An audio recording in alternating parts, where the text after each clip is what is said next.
Salut à tous, c'est Mehdi d'Actuellement. On se retrouve aujourd'hui pour une interview et j'ai le plaisir d'accueillir Marc-André Barriault, combattant UFC, qui sera sur l'énorme carte de l'UFC Abu Dhabi le 26 juillet. Salut Marc, j'espère que tu vas bien. C'est un plaisir en tout cas de t'accueillir sur Actuellement. C'est la première fois qu'on t'interview. Donc je tenais vraiment à te remercier donc, d'avoir accepté cette invitation. Tout d'abord, comment vas-tu? Ça va super bien. D'ailleurs, je suis content d'être ici là, pour la première fois pour te parler, vous parler à tous. Je me sens super bien. C'est un autre combat qui va être très excitant pour moi, comme tous les fois. Puis, je me prépare là, au meilleur de mes capacités. Puis, très excité de pouvoir m'envoler à Abu Dhabi pour la première fois là, dans ce continent-là, dans ce coin de pays-là. Je suis très excité. Donc c'est ta première Abu Dhabi, tu es excité pour cet UFC Abu Dhabi donc qui aura lieu le 26 juillet prochain. Tout d'abord, est-ce que tu peux te présenter, rapidement, enfin pour te présenter, rapidement à ceux qui nous suivent, donc tu es combattant UFC, je te fais un petit peu ta présentation. On peut même dire vétéran, hein, UFC, avec 15 combats, dans la big league aujourd'hui. Tu es un combattant donc professionnel du MMA, professionnel depuis 2014, tu viens du Québec et tu combats donc dans la catégorie middleweight, les moins de 84 kilos et tu seras donc sur la très grosse carte, on en parlait, d'Abu Dhabi le 26 juillet prochain contre Chara Boulette Magomedov dans un combat donc, qui s'annonce vraiment explosif sur le papier. Je me suis pas trompé, est-ce que tu as quelque chose à rajouter à cette présentation? Non, ça résume très bien. Je suis un je peux dire qu'on est peut-être deux combattants actifs du Québec là, présentement dans l'UFC. Côté canadien, on n'est pas nombreux non plus. C'est sûr qu'il y a beaucoup de personnes qui se rappellent des bonnes années de Georges Saint-Pierre. Il y a eu un passage de flambeau qui s'est fait il y a quelques années.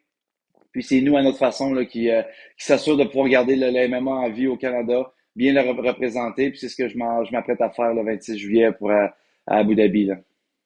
Grosse préparation en perspective, gros combat. Comment est-ce que tu te prépares d'ailleurs pour ce combat? Comme à tous les fois, je fais partie d'une très grosse équipe ici là, en Floride au Cliff Fight Club. J'ai fait la transition il y a 4 ans déjà pour m'en venir ici. Puis ça a vraiment été un game changer, comme on dit. Là, ça a vraiment aidé à propulser ma carrière. Surtout avec les partenaires d'entraînement, je tourne avec énormément d'autres combattants de mon niveau, dans ma catégorie, d'autres personnages très inspirants aussi au quotidien que je peux côtoyer. Donc, ça m'a vraiment là, propulsé. Puis, tous les jours, quand je me présente là, dans le gymnase, c'est pour aller m'assurer d'être la meilleure version de moi-même. Puis, c'est ce que je fais à tous les fois. Là. Victoire, défaite, je reprends toujours au point zéro pour recommencer à rebâtir. Puis c'est ce que je m'apprête à faire en conservant tous mes acquis, bien sûr, qui vont me servir dans ce combat-là. Là. On va suivre ça avec attention, Marc, c'est la première fois, tu en parlais, juste avant, c'est la première fois donc tu combats aux Émirats arabes unis, plus largement au Moyen-Orient, dans cette région, du monde. Est-ce que c'est quelque chose que toi tu voulais ça, combattre sur une carte à Abu Dhabi, un jour? Ou est-ce que c'est simplement une opportunité qui s'est présentée comme ça, devant toi? Pour être honnête, c'est pas quelque chose que j'avais projeté là, dans les plans. C'est sûr que mes dernières performances ont été tu sais, près de la maison, que ce soit à Vegas ou au Canada. Mais après ma dernière performance, justement à Montréal, là, à la maison, les opportunités se sont mis à venir vers moi. Puis je suis quelqu'un de très opportuniste. Donc, dès qu'on m'a présenté cette opportunité-là, de pouvoir aller voyager et d'aller affronter une vedette locale aussi, là, c'est sûr que c'est quelque chose qui m'a flatté. Donc, comme toujours, j'ai pris le défi sans reculer. Puis, on est maintenant à 3, 4 semaines là, de l'événement. Là. Donc, excité pour cet événement. En plus, c'est une énorme carte, hein, l'UFC Abu Dhabi, énormément d'anciens champions dessus, et la main card quand tu regardes, elle est assez exceptionnelle, hein, quand tu regardes l'événement dans sa globalité. Oui, non, j'étais vraiment très excité quand j'ai vu là, justement. Puis d'autant plus que c'est Dana White qui a annoncé là, lui-même sur son compte perso les gros match-ups qui étaient pour être sur la carte. J'étais très content de voir là, que, en plus de mon opportunité à moi, qu'il y avait d'autres très bons affrontements. Ça reste que c'est un fight night, mais je pense que ça a vraiment la saveur d'un pay-per-view. Donc, on va arriver là avec la même attitude puis la même façon d'appréhender les choses, c'est-à-dire d'aller donner un bon spectacle puis s'assurer là, qu'on se rappelle de moi à la fin de la soirée là, au maximum. On verra ça, on a hâte de regarder ça. Marc, lors de ton dernier combat, j'aimerais aussi en reparler à l'UFC 315 à Montréal. C'était, chez toi à la maison, hein, ton premier er UFC Montréal, on va dire, qui c'était vraiment un événement assez exceptionnel. Donc tu as claqué vraiment le KO au 1er round, chez toi à la maison, bonus performance of the night de 50 000 en plus. Qu'est-ce que ça représente pour toi, tout ça, 50 000 le bonus, chez toi à la maison? J'imagine que tu étais très heureux, sachant aussi le contexte, que tu étais sur, plusieurs défaites d'affilée. Oui. Ben, c'est sûr que tout ce que tu viens d'énumérer a été des surplus, on peut dire. Ce qui m'a vraiment été, ce qui m'a fait du bien, c'est plus le sentiment de rédemption, d'aller chercher justement, tu sais, quand on te compte déjà comme étant, on, on, on te pense déjà out, étant donné que, tu sais, j'étais sur une séquence de 3 défaites, j'avais pas été chanceux dans mes derniers combats. En plus, je revenais d'une blessure, je m'étais cassé la cheville à mon précédent combat. Donc, j'avais tout ça en moi que j'avais besoin d'aller confirmer, d'aller ressortir, là, tu sais, démontrer que je faisais encore partie de l'élite. Puis qu'à chaque fois que j'ai mis le pied dans l'octogone, ben, c'était pour de donner un très bon spectacle, peu importe le résultat. Donc, de pouvoir avoir eu la chance d'être à Montréal, même si j'étais en carte préliminaire, je peux vous dire que quand j'ai fait mon entrée dans le Centre Bell, il y avait déjà énormément de personnes qui m'ont donné beaucoup d'énergie. Puis quand j'ai fait mon KO, j'ai monté sur la cage. Normalement, la commission athlétique nous demande de descendre la cage assez rapidement, mais je pense que les gens ont compris l'importance, la signification là, de la minute que j'ai eu le droit de prendre sur la cage pour me nourrir de l'amour de la foule, puis de surtout exprimer toute ma satisfaction là, tu sais, de ce que je venais d'accomplir. Puis ça a été magique, ça a été magique. En fin de soirée, on est allé avec la famille dans un restaurant local manger notre mets national qui est la poutine. Ça faisait longtemps que j'en avais pas mangé une bonne. Puis je suis allé là, puis c'est à ce moment-là que mon téléphone a sonné, puis j'ai eu l'annonce du bonus de mon agent. Donc j'étais entouré de tout le monde que j'aimais, puis j'ai eu cette nouvelle-là en plus. Donc ça a été la cerise sur le Sunday qui m'a vraiment démontré que quand je décide de faire les bonnes choses, quand je mets les efforts, ben, les bonnes choses viennent à moi. Puis après ça, ben, les opportunités sont arrivées, puis on va aller répéter ça au maximum du mieux qu'on peut là, bientôt. Là. Ouais, donc tu as pu célébrer ça et fêter ça comme il se devait et tu as eu, toutes les récompenses, à côté de ça, donc c'est super. Quand tu t'appelles Marc-André Barriault, que tu es un combattant, quand même établi à l'UFC, expérimenté, qu'est-ce que ça représente pour toi 50 000 Comment est-ce que toi tu utilises cet argent, c'est une question, hein, comme ça, que je Ouais. te pose. Comment est-ce que tu gères ça? Est-ce que tu le mets de côté? Est-ce que tu le réinvestis dans un camp d'entraînement? Et qu'est-ce que ça représente, pour toi une somme comme 50 000 au stade de ta carrière, actuellement? Ah, c'est sûr que tu sais, beaucoup de gens, des fois, même ils ont la perception aujourd'hui qu'à cause qu'on est dans l'élite du sport, on est millionnaire déjà d'avance. Puis je peux vous dire que tu sais, j'ai 15 combats à l'UFC, j'en suis à mon 5e contrat avec eux. Tu sais, je peux dire que je vis bien en ce moment, mais j'ai dû bosser fort, puis j'ai dû être intelligent aussi.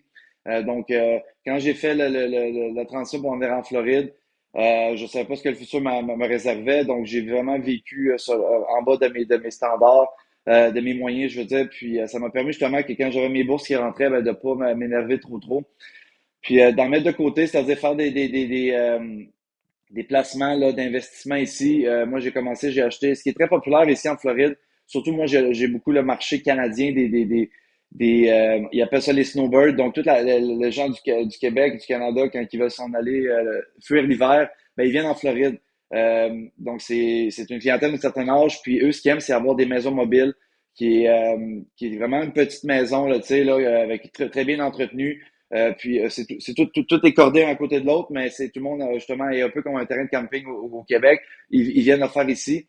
Moi, la première fois que je me suis emmené ici, c'était dans ce type d'aménagement-là.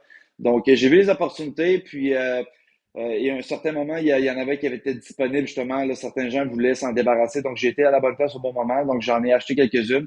Puis en ce moment, c'est un peu mon petit side business là, que je m'occupe dans la saison justement forte de l'hiver, ben, j'ai ces personnes-là que je peux m'occuper justement à les accueillir dans mes maisons. Puis ça génère du profit, puis ça me permet justement de pas trop me stresser quand les camps d'entraînement arrivent. Ben j'ai quand même j'ai du bon support aussi là, de certains sponsors puis des personnes autour de moi qui m'aident. Mais j'ai toujours été quelqu'un qui faisait des bonnes choses avec l'argent. Ce combat-là ici, ben je me suis gâté un petit peu parce que je me dis que je le méritais d'une façon d'avoir bûché très fort depuis quelques années. Puis d'autant plus qu'après mon dernier combat, moi, je jouais mon emploi. Donc, ça aurait très bien pu se terminer cette soirée-là. Puis j'étais en paix avec ça aussi parce que justement, ce que je contrôle, je le contrôle. Ce que je peux pas le contrôler, ben ça m'appartient pas. Puis de savoir que j'ai repris le contrôle de ma carrière pour encore un autre bon 2 ans, je me suis permis justement là, de faire des petites folies contrôlées, raisonnables. Puis je me suis acheté une belle voiture, tu sais, des trucs justement que ça faisait longtemps que. Tu sais, juste donner une idée, depuis les 3 dernières années, j'allais au gym. J'ai un camion qu'on partage moi et ma femme, mais j'allais encore au gym en mobilette, là, tu sais, parce que c'est proche d'ici, puis je trouvais ça bien. En Floride, il fait toujours beau. Donc, tu sais, j'ai su conserver ce mode de vie-là assez longtemps pour me dire maintenant, là, je pense que tu mérites d'avoir ta petite voiture à toi, sport, pour pouvoir aller à l'entraînement, te sentir motivé. Puis aujourd'hui, je peux dire que je me sens bien, puis j'ai de la motivation au fond, là. Ouais. Donc, ouais, tu t'es fait plaisir, après ça, mais, tout en restant intelligent. Tu as bien Oui, géré tout ça et tu oui. parlais, oui, justement de ce 5e contrat à l'UFC, parce que faut le dire, hein, tu te sentais aussi menacé avant ce KO contre Bruno Silva, donc, tu as été sur 3 défaites consécutives, dont 2 avant la limite.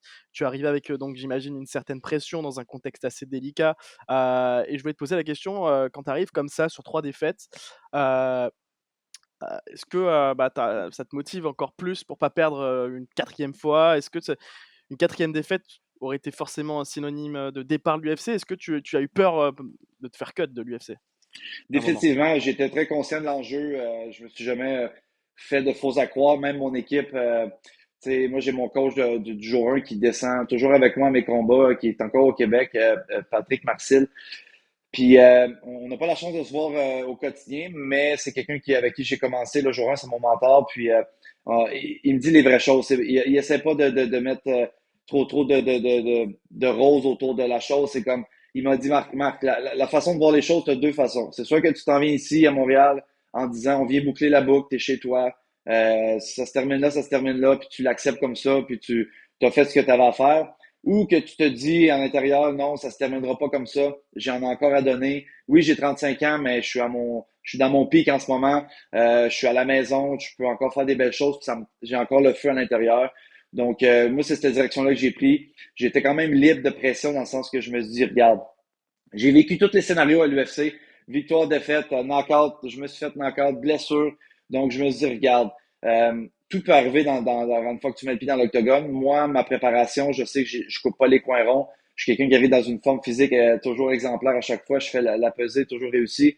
Je me présente bien. Donc, ça m'appartient. Ça va toujours rester. Le résultat ne me définit pas à la fin, même sur papier. Oui, c'est sûr que on va voir les victoires et les défaites dans les colonnes. Mais moi, pour ma satisfaction personnelle, je savais que j'en avais encore à donner. Puis je pense que ça a été. Il y a eu une magie qui a opéré cette soirée-là, puis que ça m'a permis justement là, d'aller chercher le meilleur. Même si je m'étais imaginé le meilleur scénario, tu sais, premier round, KO, bonus, tu sais, c'est vraiment tout du surplus. Je m'étais dit, je vais aller faire une belle performance devant les miens, m'assurer d'avoir les bras dans les airs, puis sortir de là fier de moi. Puis je peux pas demander mieux, là. Ah oui, ça c'est sûr, KO assez spectaculaire, et bonus, tout était dans l'ordre pour toi. Tu as signé, on t'en parlait tout à l'heure, donc ton 5e combat à l'UFC, très récemment. Félicitations déjà pour ça. Merci. C'est pas donné à tout le monde de signer 5 contrats à l'UFC, dans sa carrière. Est-ce qu'on peut connaître les détails du contrat? Combien de combats? On imagine aussi que le salaire a évolué? Oui, en fait, je vais être à c'est ça, 5e contrat. C'est un contrat de 4 combats. Puis, pour la première fois de ma carrière, on peut dire que j'ai franchi le cap des 6 chiffres là, par combat. Donc, je suis très content là, pour ça. Ça vient avec une opportunité, c'est sûr. Puis, ça vient avec le fait que 3 jours après, quand je suis revenu en Floride, aux États-Unis, qui était le mardi après le combat du mois de mai, j'étais déjà sur le téléphone avec mon agent. Normalement, on a quand même un petit répit là, tu sais, pour laisser la poussière retomber, mais là, je crois que l'UFC avait quelque chose derrière la tête. Puis c'était peut-être un petit peu un argument de négociation là, de me redonner un contrat, c'était sûr qu'il le faisait, mais après ça, de savoir avec les montants et tout, ils voulaient s'assurer peut-être d'aller chercher le maximum. Donc, c'était ça. Ils m'ont demandé quand est-ce que j'étais prêt à me recombattre rapidement. Puis là, j'avais besoin de savoir qu'est-ce que ça l'impliquait rapidement. Est-ce que c'était quelques semaines, quelques mois?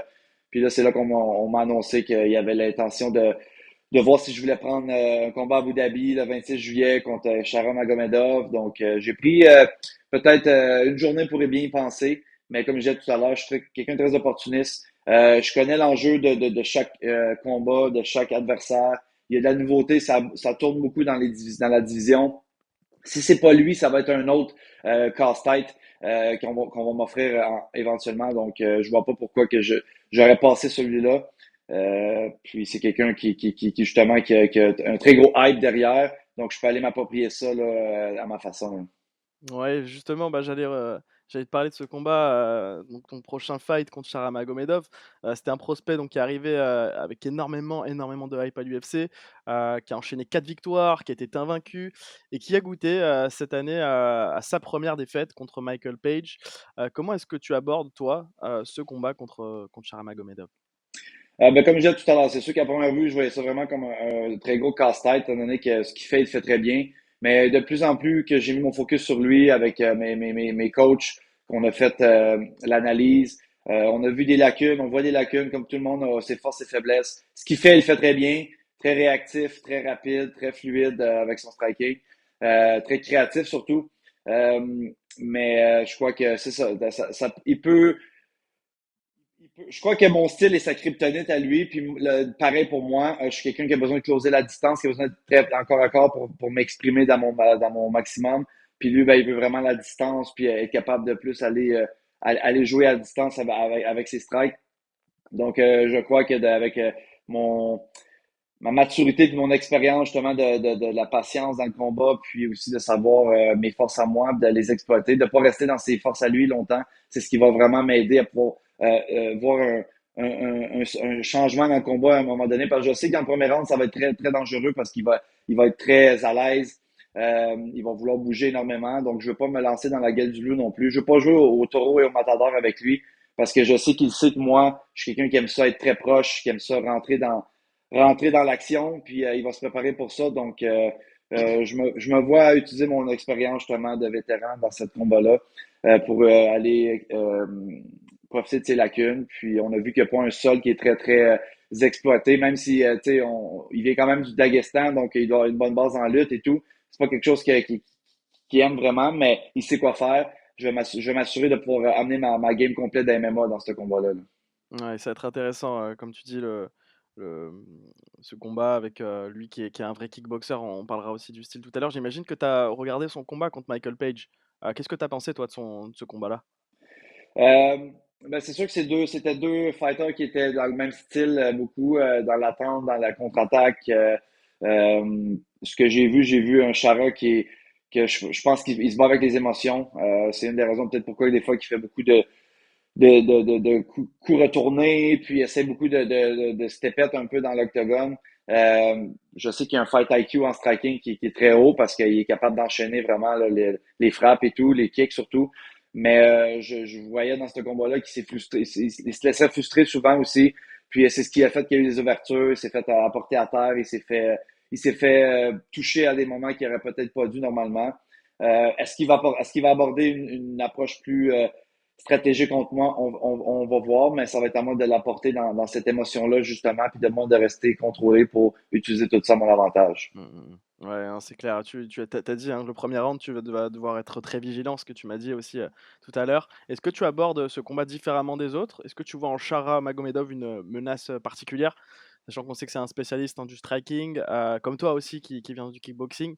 Est-ce que tu comptes, rivaliser avec lui en pied-point ou amener le combat dans une autre dimension aussi, ce qui est possible en partant du principe que tu as un sol peut-être plus évolué que le sien? Moi, j'ai pas trouvé pour l'instant, j'ai rien vu d'exceptionnel dans son sol. Après, il l'a pas montré énormément non plus. Mais c'est vrai qu'on a l'impression qu'il refuse aussi ces échanges, ces phases au sol et en lutte. Oui, 100%. Je crois qu'il affectionne vraiment plus le combat debout. C'est là qu'il est à l'aise.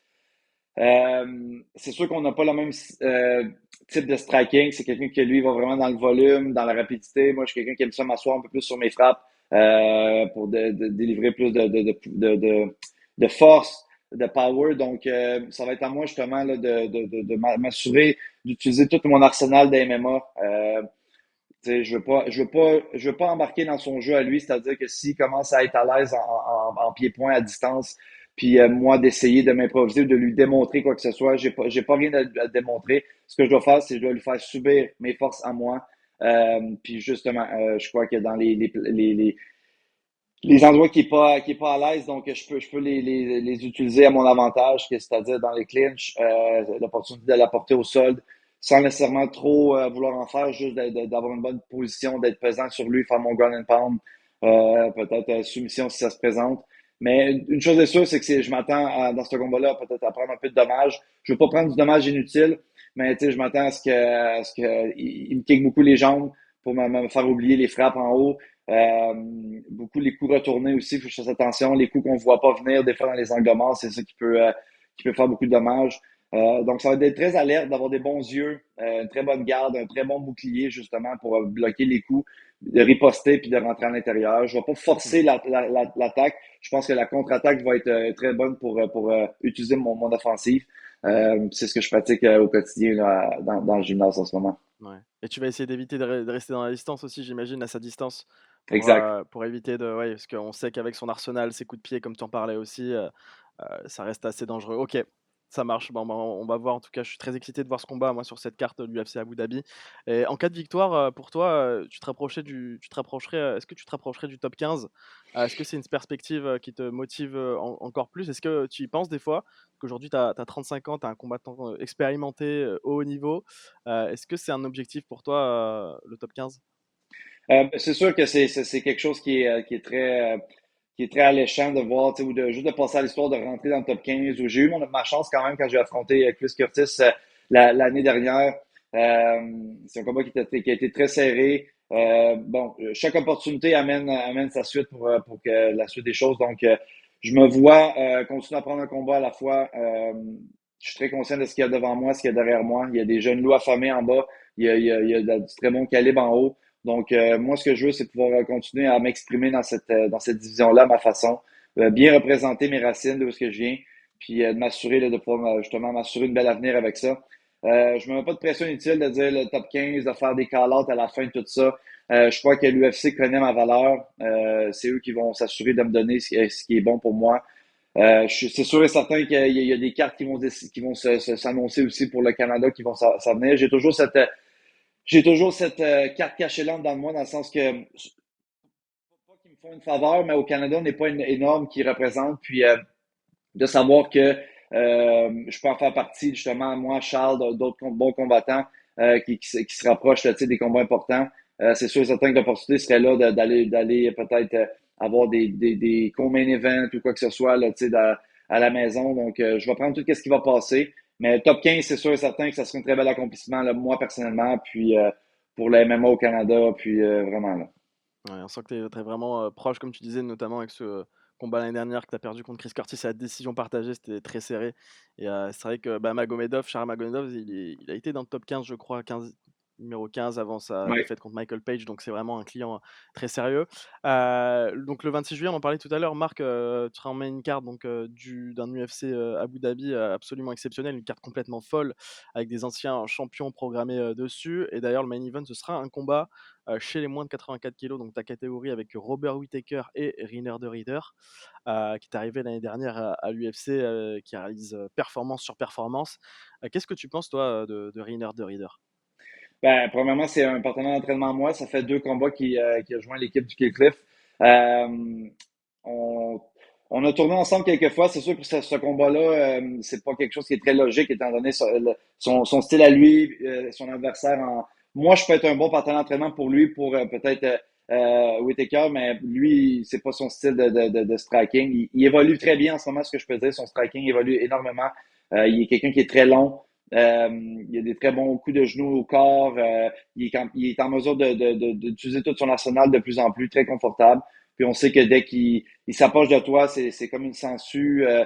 J'ai bien beau être fort, peut-être plus fort physiquement que lui, son physique, son IQ l'emporte à chaque fois. Donc, je crois que s'il peut rester calme et composé là, pour laisser passer la tempête là, du vétéran Whittaker, je pense que ça peut être très belle performance de RDR dans ce combat-là. Puis on s'en va là en équipe parce que il va faire partie justement. On va avoir les mêmes quelques gars de coin des corners dans ce combat-là, dont Henry Hoof, Anglan N5 qui était dans mon coin ou dans mes combats. Donc on va avoir une belle équipe, une belle énergie à Abu Dhabi. Moi, je vais quitter 10 jours d'avance, le 16 de ce mois-ci. Donc, il me reste 2 semaines d'entraînement intense avant de m'envoler là-bas pour aller m'acclimater puis me préparer pour la Fight Week, là. OK, d'accord, donc ouais, tu pars 10 jours avant histoire de bien te préparer sur place, de prendre l'atmosphère. Faut le rappeler aussi que c'est assez particulier. Là, on va être en plein été, et on sait qu'à Abu Dhabi, il fait très chaud, dans cette région-là, donc j'imagine que, il y a un temps, d'acclimatation aussi particulier pour le corps et pour l'atmosphère. Oui, exactement. Surtout, comme je disais, ça va être la première fois.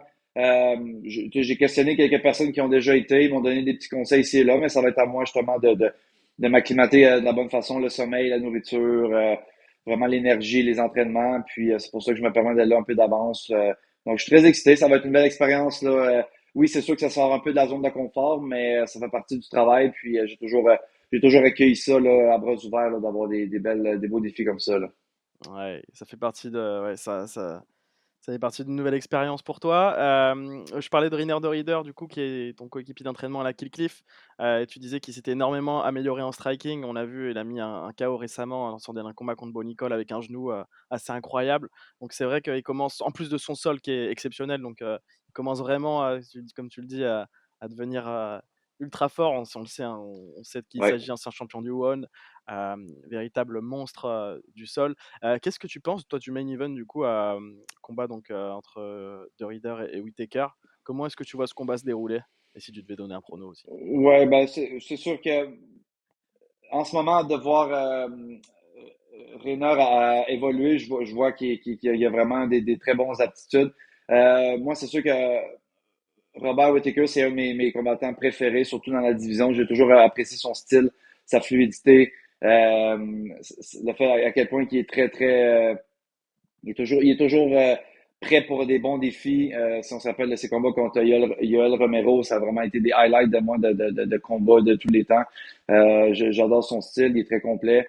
Donc, j'ai toujours eu un parti pris chaque fois que Whittaker se battait. Moi, c'était mon favori.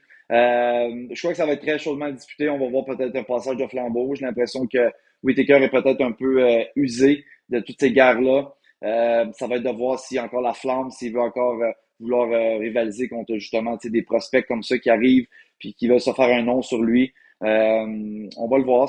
Qui le veut le plus à la fin de la soirée, je crois. Puis ça va être très excitant de pouvoir faire partie cette carte-là puis de voir ce main event-là en personne. Là. Je suis très, très excité. Là. Ouais, ouais, ouais, on est tous excités, hein, par cet événement, hein, je te cache pas, Marc, on va suivre ça avec attention. Tout à l'heure, tu m'as parlé de Georges Saint-Pierre très brièvement et quand on pense au MMA québécois, ben, on pense forcément à GSP, Oui. l'un des GOAT, de ce sport. En tant que Québécois, évoluant à l'UFC, quelle est ta relation, toi, avec lui? J'imagine qu'il t'a énormément inspiré aussi? Oui, ça a été vraiment de l'inspiration. Comme je disais tantôt, il y a eu un passage de flambeau. Quand Georges a quitté, moi, c'est dans les moments où je débutais. Donc, on s'est pas vraiment entraîné ensemble. On sait, on est qui personnellement. On s'est croisés quelques fois. Une fois ou deux quand j'avais été tourné au Tristar. Quelques fois dans des événements. Mais à chaque fois qu'on lui pose des questions, on lui demande quelque chose sur moi, ben, il y a toujours des beaux mots à dire. Puis, je pense que lui est très conscient que, tu sais, quand Georges a quitté, il savait probablement que il y a personne qui aurait pu répliquer qu'est-ce que lui a accompli. Puis moi, j'ai toujours dit, je suis pas le prochain Georges Saint-Pierre. Je suis Marc-André qui va faire les choses à sa façon. Georges a fait des choses exceptionnelles, uniques, qu'on ne reverra pas dans l'histoire. Donc, c'est là, c'est gravé à jamais. Moi, à ma façon, je veux pas dire que j'évolue à ma façon puis continuer à marquer le MMA au Canada puis mondial quand même parce que j'en suis à mon 15e combat. C'est une chose de rentrer à l'UFC, mais de rester plusieurs années, c'est un autre accomplissement. Donc, très, très content comme ça. Puis, non, Georges a toujours été une belle motivation de voir aussi son côté humble. Je suis quelqu'un qui a toujours été comme ça aussi, très relax, très humble, qui essaie pas d'aller de parler trop fort quand c'est pas le temps, puis de prendre la parole à ces bons moments, puis de bien représenter surtout là, nos racines, le Québec, le français. Donc, non, je suis très, très content de pouvoir m'inspirer de Georges Saint-Pierre.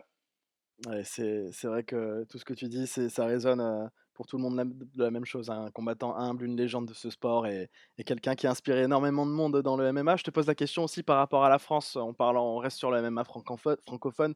Il y a beaucoup justement de combattants, francophones, donc des Belges, bah, et même des Québécois, avec l'exemple de Charles Jourdain, qui viennent combattre chaque année à l'UFC Paris. Pourquoi est-ce qu'on ne t'a toujours pas vu, toi, à Paris? Je crois que c'est une question de timing, simplement parce que je l'avais déjà demandé à mon agent. Faut pas oublier que dans les 2, 3 dernières années, j'ai été très actif. J'ai fait une moyenne de 2 à 3 combats par année. Euh, Puis ça a toujours été justement, là, je pense, une question là, de timing. L'opportunité ne s'est pas présentée parce que c'est quelque chose que j'aurais voulu effectuer dans le fond. Tu sais, moi, dans mes années à TKO, ici à Montréal, tu sais, on a quand même eu, on a eu Cyril, on a eu les frères Lapillus, tu sais, donc j'ai eu une belle connexion avec la MMA de la France. Donc, c'est sûr et certain que moi, aller là-bas représenter, aller combattre là-bas, je sais que j'aurai du très bon support, de la bonne énergie.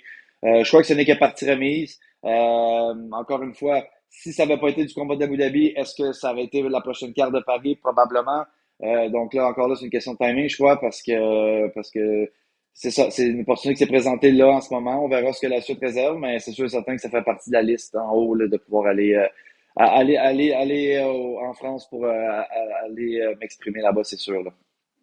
Ouais, peut-être l'année prochaine, hein, l'UFC revient à Paris chaque année maintenant, donc Oui, tu sais qu'il y a une carte en septembre où voilà, je et que exact. tu aimerais être dessus en plus, donc Ah oui, 100%, définitivement, je veux expérimenter ça dans ma carrière, puis ça me ferait vraiment plaisir. Là. comment est-ce que comment dirais-je? Comment est-ce que tu imagines toi les fans français, bah, que qui ont prouvé que c'était, l'un des meilleurs publics, du monde, par les derniers UFC Paris. Comment est-ce que toi tu imagines, justement, bah, les fans en France et le MMA français en général? Premièrement, très, très impliqué, très présent. On l'a senti, tu sais, le fait aussi que vous aviez, que le sport était pas légal pendant toutes ces années-là, ça l'a créé justement un mélange d'émotions, autant de frustration, d'excitation, puis justement, là, tu sais, de fierté de pouvoir dire un jour, on va l'avoir, tu sais, on va pouvoir démontrer qu'on est présent, puis qu'on est un fanbase qui en veut, qui en redemande, puis qui sont derrière leurs combattants. Donc, c'est comme ça que je décrirais ça, tu sais, au Québec, nous ici, des fois, on a un petit peu l'aspect de la jalousie. Des fois, les gens aussi dans le sport professionnel ou quoi que ce soit, le succès est mal vu, mal supporté. Je crois pas que c'est comme ça en France. Je crois que c'est une belle propulsion venant du public, là, tu sais, de pouvoir voir le succès des athlètes, puis de bien représenter. Donc, moi, je crois que je vais bien fitter avec ça, le public de France. Donc, j'ai vraiment hâte de pouvoir l'expérimenter là, à ma façon. Là.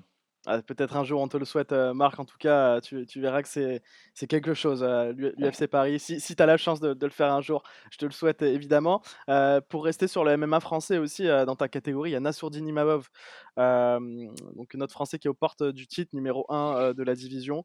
Qu'est-ce que tu penses de lui? Je crois que c'est considérablement le prochain champion. Nassourdine, j'ai vu évoluer justement chez Arès. Il a déjà combattu un Québécois, Jonathan Meunier aussi, un gars avec qui j'ai tourné au Québec. Donc à ce moment-là, je voyais qu'il y avait quelque chose de particulier chez ce gars-là. Puis quand il a signé à l'UFC, d'autant plus quand il a signé chez les middleweight, j'ai vu que c'était quelqu'un de très, très important à prendre au sérieux. Puis on a vu son ascension, il a toujours pris les gros défis, mais surtout, il a les aptitudes exceptionnelles de pouvoir rivaliser avec n'importe qui. Je crois que c'est un des gars qui a un timing, le meilleur timing dans la division, puis même peut-être dans tout l'UFC avec son striking. Euh, il a la tête à la bonne place, une très bonne équipe, bien entourée. Donc, je crois qu'il y a tous les ingrédients pour la recette parfaite pour mettre les mains sur le titre. Puis je sais qu'il est venu à Cliff là, il y a quelques mois. Ça l'a donné que j'étais blessé moi à ce moment-là. Donc on s'est croisés vite fait. On s'est dit bonjour, mais on n'a pas eu la chance de tourner ensemble. C'est quelque chose que j'aurais probablement aimé là, tu sais, amicalement. Mais je lui souhaite tout le meilleur, le positif, parce que comme je dis, il y a tous les ingrédients pour bien réussir. Lui aussi, c'est quelqu'un qui est très, très silencieux. C'est quelqu'un qui, je pense, qui est très basé sur les valeurs, les principes. Donc, je pense que c'est qu'est-ce qu'il faut pour y arriver. Puis pour y rester après, ben, c'est les performances qui vont parler d'elles-mêmes. Tu n'as pas besoin de japper très fort pour démontrer que tu es un des meilleurs. Donc, je pense que c'est avec les performances, les actions. Puis, c'est ce qu'il fait depuis le début, là. Ouais, c'est vrai qu'il a jamais très loin du titre, Nassourdine, depuis, quelques mois. Il est numéro un, mais il s'est fait griller la priorité par Khamzat Chimaev, pour le titre contre Dricus, qui vont s'affronter donc du coup les 2 en août pour, l'UFC 319. Est-ce que tu penses que Dricus va réussir à garder son titre ou est-ce que tu penses qu'à l'inverse, Khamzat pourrait renverser, le champion? Bah, c'est sûr que c'est une question qu'on se pose tout. Moi, j'ai eu la chance aussi de tourner avec Dricus ici en Floride. Euh, il nous impressionne toujours, d'autant plus là, je crois qu'il a pris beaucoup de confiance. Tu sais, il est champion, ça fait un petit bout, il a défendu, donc il trouve toujours le moyen de l'emporter. C'est pas la personne qui a la technique la plus parfaite, mais c'est quelqu'un qui est très très tough, très endurant, très fort physiquement. Il a les aptitudes physiques pour y arriver, pour bloquer les anneaux au sol, les takedowns, rivaliser aussi. Kamzat, ben bon, on sait que c'est un loup, il va tout de suite sur la proie, puis il s'arrange pour la terminer. Donc, ça va être intéressant. Ça va être très intéressant de voir si la stratégie que les deux vont prendre pour ce combat-là. Mais je crois qu'à la fin de la soirée, on va avoir le même champion qu'on a en ce OK. moment. Donc, je vais garder ça avec le champion Dricus Duplessis. Puis, je crois que ça va juste ajouter encore plus là, d'excitation dans la division de voir qu'est-ce qui va se passer cette soirée-là. Là. Ah, c'est clair, OK, donc tu donnes, Dricus, gagnant de ce combat and, still. Oui. Hem À quel point toi, là je te parle d'autres combats, d'actualité un petit peu du MMA, à quel point toi tu suis le MMA et l'UFC, même en dehors de tes périodes de combat? Est-ce que tu regardes tous les événements? Est-ce que tu regardes des combats, quelquefois les événements importants en direct à chaque fois? À quel point es-tu passionné toi du MMA, Marc? Oui, non, c'est sûr que c'est les samedis soirs, j'aime regarder ça. J'aime voir qu'est-ce qui se passe. D'autant plus que dans l'équipe que je suis, moi, on est une grosse team. Puis presque à tous les semaines, c'est un fight week, c'est un fight night pour quelqu'un du gym. Donc, j'aime supporter mes partenaires, le monde avec qui je m'entraîne, que je connais de près ou de loin. Donc, c'est sûr que je regarde peut-être pas tout la carte au complet, mais souvent, là, tu sais, nous, le samedi soir, on fait un peu la préparation des repas pour la semaine. Donc, je mets ça en background derrière, puis on regarde les combats, moi et ma femme. Je fais pas nécessairement des événements, là, tu sais, ou même des fois, il y a des gars du gym qui se réunissent ensemble, qui regardent ça. J'aime rester dans mes trucs ici, puis juste me nourrir de ça. Puis des fois, quand j'en ai assez, peut-être j'ai une grosse semaine, puis je me tente peut-être pas de regarder encore des combats, d'autant plus que je me suis entraîné, j'ai fait des sparring, puis tout, puis j'ai fait des vidéos. Donc, des fois, je fais juste éteindre ça, puis je fais d'autres choses. Mais je suis très au courant de ce qui se passe quand même. Peut-être pas toutes les statistiques au complet, mais je vois qu'est-ce qui se passe, je vois qui s'en vient dans la relève, puis je suis au courant de ce qui se passe, ouais. OK, donc ouais, tu restes dans tous les cas au contact, d'actualité, de notre sport, de ce sport qui est assez incroyable, hein, disons-le, Oui. qui rassemble de plus en plus de fans, surtout en France. Voilà, c'est quelque chose qui est exponentiel. Heu, Dernière question sur l'actualité, avant de conclure, Marc, à l'UFC 317, on a vu, Topuria, devenir donc, double champion, featherweight, lightweight après un chaos spectaculaire donc sur Charles Oliveira. Il me semble qu'avant ce combat, tu avais prédit une victoire d'Oliveira, si je ne me trompe pas. Oui, oui. Est-ce que tu as été surpris, impressionné par Topuria? Dans les faits, non. Ma prédiction, ça a été une prédiction de cœur plus que de raison. Sachant ce que Charles a accompli, puis il y avait toujours le facteur de dire, bon, l'expérience, il y avait aussi le côté, la différence de poids et tout. Donc, je me disais peut-être que si Charles peut laisser passer la tempête un peu, puis être un peu patient, puis utiliser justement son IQ un peu, puis de l'apporter dans les eaux un peu plus troubles. Mais ça a pas pris beaucoup de temps que Charles a voulu peut-être prouver quelque chose. Il est allé jouer avec le feu, puis il s'est fait brûler. Mais avec un gars comme Tuporia, c'est très difficile de pas justement jouer avec le feu puis de se brûler. Comme il l'a dit lui-même, il fait partie de la nouvelle génération des athlètes. On a vu un peu tout dans ce combat-là. On a vu des passages au sol, corps à corps, des projections. Puis quand c'est venu au striking, ben ça a été magnifique à voir justement le ballon que ce gars-là il a dans tous les frappes qu'il lance. C'est vraiment beau à voir. Puis je pense que il va pouvoir inspirer beaucoup de gens justement avec son style. On va pouvoir décortiquer énormément son style à lui pour s'inspirer là, de toutes les techniques qu'il apporte dans les combats. Puis non, comme je disais tantôt, c'est sûr que c'était plus une prédiction de cœur avec Charles. Jamais j'aurais voulu que ça se termine de cette façon-là non plus. Là, on veut jamais voir un adversaire au sol trop longtemps, là, knock-out comme ça, mais c'est des choses qui arrivent. Puis j'ai été dans cette position-là moi aussi. Je l'ai fait subir à d'autres personnes. Ça fait partie du sport, mais je crois qu'Eliott Topuria, là, tu sais, là, il est parti pour la gloire pour un très bon bout de temps, là. Ouais, c'est clair, hein, je suis d'accord avec toi, Marc, c'était assez impressionnant et c'est vrai que ça reste triste pour, Charles Oliveira et ses fans quand on le voit finir comme ça, sachant, tout ce qu'il a accompli auparavant. Ouais, C'est, c'est ça fait toujours quelque chose. ouais. Dernière question, Marc, qu'est-ce que tu nous promets, toi, pour, le 26 juillet?